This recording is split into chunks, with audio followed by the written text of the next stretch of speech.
এই সমাজের 90% জন মুসলমান, তারও বেশি হবে কোন না কোন ভাবে হারামের সাথে মিলে যায়, হারামের সাথে সম্পৃক্ত হয়ে যায়।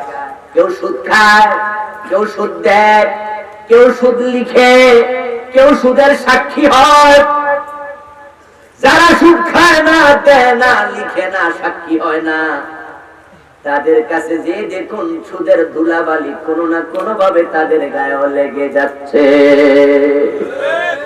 রাসূল বলেছেন, যে সুদ খাবে তার উপর আল্লাহর লানত, যে সুদ দেবে তার উপর আল্লাহর লানত, যে সুদ লিখবে তার উপর আল্লাহর লানত, যে সুদী লেনদেনের সাক্ষী হবে তার উপর আল্লাহর লানত। প্রিয় নবী বলেন, এই 4 জন অপরাধের সমান। এই হাদিসের আলোকে যারা সুদের সাথে লেনদেন করে, তাদের ব্যাংকে, তাদের অফিসে সুদী লেখালেখি করার চাকরি নেওয়া জায়েজ না হারাম? অথচ এই হারাম চাকরি নিয়ে পুরা জীবন কাটাচ্ছে, আবার জুমার দিন প্রথম কাতারে দাঁড়াইয়া নামাজ পড়ছে। ও মিয়া, তুমি কপালটা কালো করে ফেলেছো আল্লাহর সিজদা দিয়া। লাভটা কি? পজিটিভে তার এত মোটা, নেগেটিভ মোড়েও নাই, কালো তো চলবে না।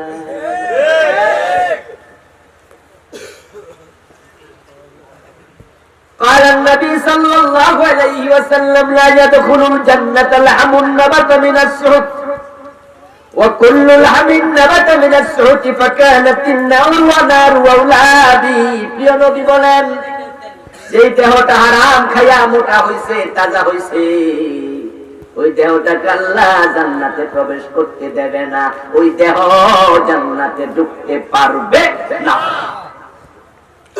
আমি তো বলছি জান্নাতের জন্যই হলো আমাদের 2টি সাবজেক্ট। এখন যদি হারামের সাথে আপনি থাকেন, এই সাবজেক্টে পাস না ফেল?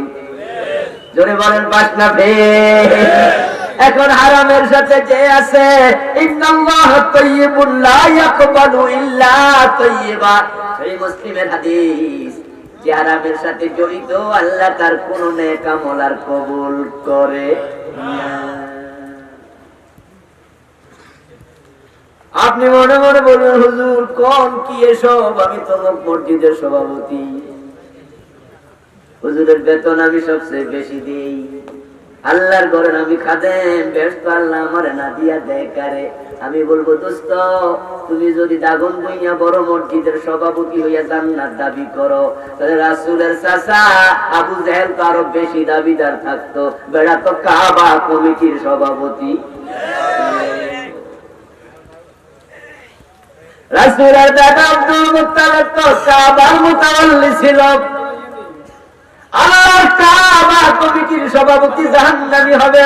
এখন এমন অনেক মসজিদের সভাপতি পাওয়া যায়, সেক্রেটারি পাওয়া যায়, ওই দুটো সভাপতি হওয়ার পরে ওই মসজিদের কোরআনের হক কথা বলা যায় না।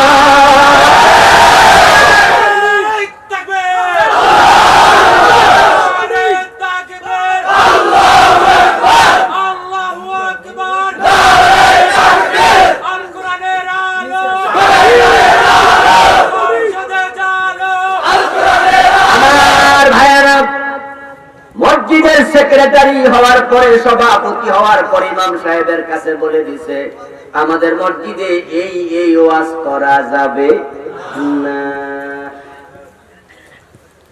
সভাপতি হওয়ার আগে মসজিদে আলহামদুলিল্লাহ ইসলামের কথা ইমাম খুলে বলছে, এখন কমিটি চেঞ্জ, নতুন সভাপতি আইছে, হক কথা বলার পরিবেশ আর নাই। সভাপতি সুদের সাথে জড়িত, সুদের ওয়াজ করলে হুজুরের চাকরি আর থাকে না। মসজিদের সেক্রেটারি ঘুষ খায়, অফিসার, বড় পেটওয়ালা, এলাকার লোকেরা তো এখন মসজিদ কমিটিতে ওই সমস্ত লোকদেরকে নেয় যাদের পয়সা বেশি আছে, কার তাকওয়া বেশি, ওইটা দেখা দরকার ছিল, এটা দেখার খবর নাই। ইন্নামা ইয়ামুরু মাসাজিদাল্লাহি মান কানা ইউমিনু বিল্লাহি ওয়াল ইয়াউমিল আখির। আল্লাহ কোরআনে বলে, শুধুমাত্র আল্লাহর মসজিদগুলো তারাই তো আবাদ করবে, তারাই তো রক্ষণাবেক্ষণ করবে, যাদের একটা ভালো মুমিন ইমানদার ইমানের সিরিয়ালে যে ব্যক্তি সামনে সে মসজিদের সামনে থাকবে, কিন্তু না, হুজুর তো সবচেয়ে মুত্তাকি মানুষ, ওনারে সভাপতি বানান। ওনারে সভাপতি বানাইলে দোতলার ছাদ হইব না। তাহলে উনারে বানান, উনি হাজী সাহেব মানুষ, ভালো মানুষ, পারমিয়া উনারে বানাইলে উনি বেতন দেয় মাসে 50 টাকা, জানেননি? উনার বেতনে হুজুর চলবনি, তো কারে বানাইবেন? পেটওয়ালা, ঘুষ খায়, হারাম খায়, ওরে ধরে মসজিদের নেতা বানায়, ঠিক না? ও দোস্ত, আপনি হারামের সাথে জড়িত হয়ে আছেন, আপনি দাবি করছেন আপনি সভাপতি, সেক্রেটারি, জান্নাত আল্লাহ আপনারে দেবে। আবু জাহেল তো আরো আগে পাইতো। আব্দুল মুত্তালিব তো কাবা কমিটির সভাপতি। আল্লাহ তাআলা তার মসজিদ কে চালাইলো, কেমনে চালাইলো আল্লাহ দেখে না, পুরা জমিন কারা মসজিদ বানাইয়া দিছে।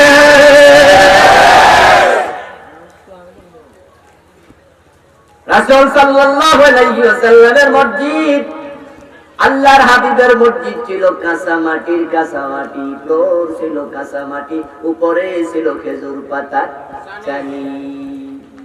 হযরত ওমরের জগতায় ছিল অর্ধ পৃথিবী করেছো শাসন, দুলার তক্তে বসে খেজুর পাতার প্রাসাদ তোমার বারে বারে গেছে খসে। সহিহ বুখারীতে পাওয়া যায় আল্লাহর হাবিব সাল্লাল্লাহু আলাইহি ওয়াসাল্লাম যখন সিজদা থেকে উঠতেন, রাসূলের নাকের মাঝে, কপালের মাঝে মাটি লেগে থাকতো। রাতে বৃষ্টি হয়েছে, তাই সকালবেলা সিজদার সময় কাদা মাটিতে সিজদা দিছে, কোনো অসুবিধা নাই। মসজিদ আল্লাহ তাআলা তামাম দুনিয়াকে বানায়া দিছে। ওই কৃষক যদি ধান কাটতে যায়া আসরের টাইম হয়ে যায় ক্ষেতের মাঝে, ক্ষেতের আইলে দাঁড়ায়া নামাজ পড়ার সুযোগ আছে না নাই? ওই জেলে ভাই মাছ ধরতে নৌকা নিয়ে নদীতে গেছে, নামাজের ওয়াক্ত হয়ে গেছে, নৌকার মাঝে নামাজ পড়ার সুযোগ আছে না নাই? পুরা জীবন, পুরা জমিনটাই তো মসজিদ।